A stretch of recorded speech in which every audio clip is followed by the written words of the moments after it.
মাতৃভাষা দিবসটা কি? আমাদের নিজেদেরকে প্রকাশ করার একটা ভাষা। আমরা জন্ম মুহূর্তে মা বাবার কাছ থেকে, মা বাবার মুখ থেকে যে ভাষাগুলো শুনি, সেই ভাষায় যদি আমরা কথা বলতে পারি বা অন্যান্যদের সঙ্গে এই ভাষা ডিসকাস করি, তাহলে আমরা অতি সহজেই ভাষাটাকে নিজেদের মধ্যে রপ্ত করতে পারবো।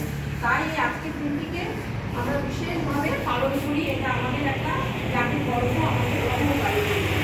এই দিনটিকে পালন করার জন্য এখন কী হয়, প্রত্যেকটা স্কুল, কলেজ, সমাজ, ক্লাবে কী হয়, এখানে ছড়া, আবৃত্তি, কবিতা, গান, রক্তদান, বৃক্ষরোপণ ইত্যাদির মাধ্যমে এই দিনটিকে খুব স্মরণীয় করে রাখা হয়।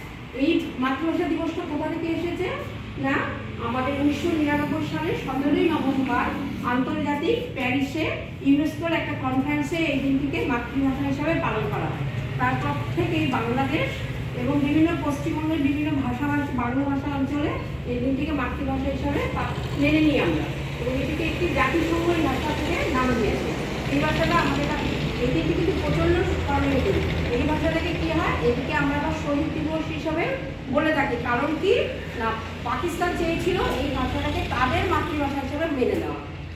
তাদের এটা প্রশ্ন ছিল, কিন্তু আমাদের ঢাকায় যে আমাদের বাঙালি যে আন্দোলনরত স্টুডেন্ট, তরুণ, তাদের উপরে সেদিন পাকিস্তান কী করেছিল, গুলিবর্ষণ করে, তাতে রাজ্জাক, বরাক, এরকম বহু তরুণ প্রাণ দেয়। এবং সেই তরুণদেরকে স্মরণীয় করে রাখার জন্য আজকের দিনটিকে শহীদ দিবস হিসেবে পালন করা হয়, এবং তাদেরকে মনে রাখার জন্য আমরা ফুল দিয়ে তাদেরকে স্মরণ করে রাখি।